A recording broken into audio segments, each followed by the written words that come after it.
வணக்கம் நண்பர்களே. இந்த வீடியோவில் இன்றைக்கி நான் சொல்ல போகிறது கடனை தீர்க்க ராமன் செய்த சூழ்ச்சி. ராமனுடைய மனைவி நோய்வாய்ப்பட்டிருந்தாள். அவளுடைய வைத்திய செலவுக்காக ராமன் அரசனிடமிருந்து 100 பொற்காசுகளை கடன் வாங்கினான். அவருக்கு நோய் குணமடைந்து விட்ட பிறகு தான் வாங்கிய கடனை அடைப்பதாக ராமன் அரசனுக்கு வாக்களித்தான். ராமனுடைய மனைவி குணமடைந்தாள்.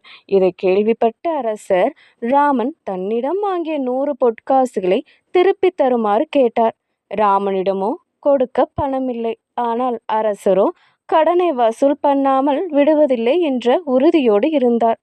ஒரு நாள் அரசர் ராமன் தன்னிடம் கடனாக வாங்கிய 100 பொற்காசுகளை வாங்கி வரும்படி ஒரு வேலைக்காரனை அவன் வீட்டிற்கு அனுப்பினார். அவன் ராமன் வீட்டிற்கு வந்தவுடன் ராமனுடைய தாயாரும் மனைவியும், ராமன் தற்போது இறக்கும் தருவாயில் இருக்கிறார், இந்த செய்தியை அரசரிடம் கூறுங்கள் என்று சொல்லி அனுப்பினர். இச்செய்தியை கேட்ட அரசர் தன்னுடன் சிலரை அழைத்து கொண்டு ராமனின் வீட்டிற்கு வந்தார். அப்போது அவன் தாயாரும் மனைவியும் அவன் அருகே உட்கார்ந்து ஒப்பாரி வைத்து அழுது கொண்டிருந்தனர். ராமனுக்கு என்ன நேர்ந்தது என்று அரசர் மன வருத்தத்துடன் கேட்டார். மேன்மை பொருந்திய அரசே, அவர் இறக்கும் தருவாயில் இருக்கிறார்.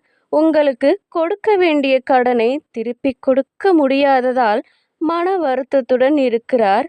கடனை திருப்பிக் கொடுக்காவிட்டால் தன் உயிர் நிம்மதியாக நீங்காதே என்று பரிதவிக்கிறார் என்று அவன் மனைவி பதிலளித்தாள். அவன் கொடுக்க வேண்டிய கடனை ரத்து செய்துவிட்டேன், அவன் நிம்மதியாக இருக்கட்டும் என்று அரசர் சொல்லி முடிக்கும் முன் ராமன் படுக்கையிலிருந்து குதித்தெழுந்து அரசரை அணைத்து கொண்டான். உடனே அரசர் தெனாலிராமனை பார்த்து, என்ன ஆச்சரியம், இறக்கும் தருவாயில் இருக்கிறாய் என்றல்லவா நான் நினைத்தேன் என்றார். ஆம், அப்படித்தான் இருந்தேன் அரசே. உங்களுக்கு அளிக்க வேண்டிய கடன் பெரும் பாரமாய் என்னை அழுத்தி கிடந்தது. அதை எண்ணி எண்ணி எனக்கு கவலை அதிகரித்து இறக்கும் தருவாயில் இருந்தேன். தாங்கள் என்மேல் இரக்கம் கொண்டு கடனை ரத்து செய்து விட்டதால் என்னுடைய பாரம் நீங்கிவிட்டது. நானும் உடல் நலம் பெற்றேன். உங்களுக்கு பல்லாண்டுகள் சேவை செய்ய நான் கடமைப்பட்டுள்ளேன் என்று ராமன் நன்றியுடன் பதிலளித்தான். நன்றி. இந்த கதையின் தொடர்ச்சியை அடுத்த வீடியோவில் கேட்கலாம்.